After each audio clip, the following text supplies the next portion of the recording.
November 10th, Saint Andrew Avellino.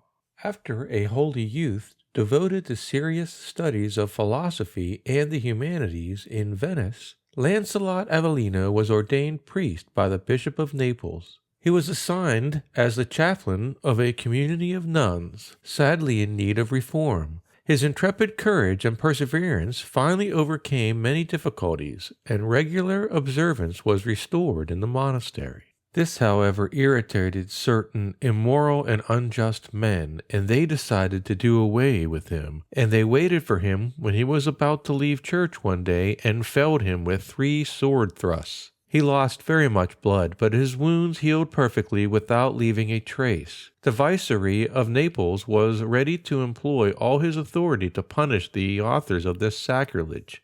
The holy priest, not desiring the death of sinners, but rather their conversion and their salvation, declined to pursue them. One of them, however, died soon afterwards, assassinated by a man who wished to avenge a dishonor to his house. He was still practicing law, which he had studied in Naples, and one day a slight untruth escaped him in the defense of a client, and he conceived such regret for his fault that he vowed to practice law no longer. In the year 1556, at the age of 36, he entered the Theatine order, taking the name of Andrew out of love for the cross.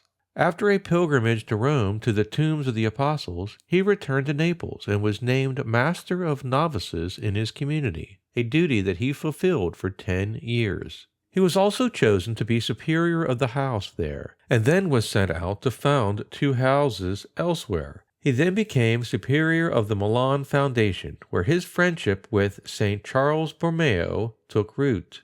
The 2 saints conversed together often, and St. Andrew, with his admirable simplicity, confided to the archbishop that he had seen our Lord, and that since that time the impression of his divine beauty, remaining with him constantly, had rendered insipid all other so-called beauties of the earth. Petitions were presented to Pope Gregory XIV to make him a bishop, but he declined that honor with firmness, having always desired to remain obedient rather than to command. When his term as superior ended, he was successful in avoiding the government of another Theatine residence for only 3 years. Then he became superior general at St. Paul of Naples. Once St. Andrew was taking the viaticum to a dying person, and a storm extinguished the lamps. A heavenly light surrounded him, guided his steps, and sheltered him from the rain. But he was far from exempt from sufferings. His horse threw him one day on a rough road, and since his feet were caught in the stirrups, dragged him for a long time along the road. He invoked St. Dominic and St. Thomas Aquinas, who came to him, wiped his face covered with blood, cured his wounds, and even helped him back onto the horse.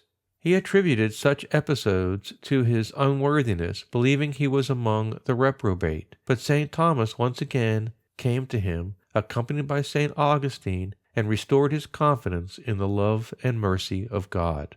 On the last day of his life, November 10th, 1608, St. Andrew rose to say Mass. He was 88 years old, and so weak he could scarcely reach the altar. He began the Judaica, the opening prayer, but fell forward, the victim of a stroke. Laid on a straw mattress, his whole frame was convulsed in agony. All the while the ancient fiend in invisible form advanced as though to seize his soul. Then, while the onlookers prayed and wept, he invoked Our Lady, and his guardian angel seized the monster and dragged it out of the room. A calm and holy smile settled on the features of the dying saint, and as he gazed with a grateful countenance on the image of Mary, his holy soul winged its way to God. St. Andrew, who suffered so terrible an agony, is invoked as a special protector from an unprovided and sudden death. Ask this holy priest to be with you in your last hour, and bring Jesus and Mary to your aid.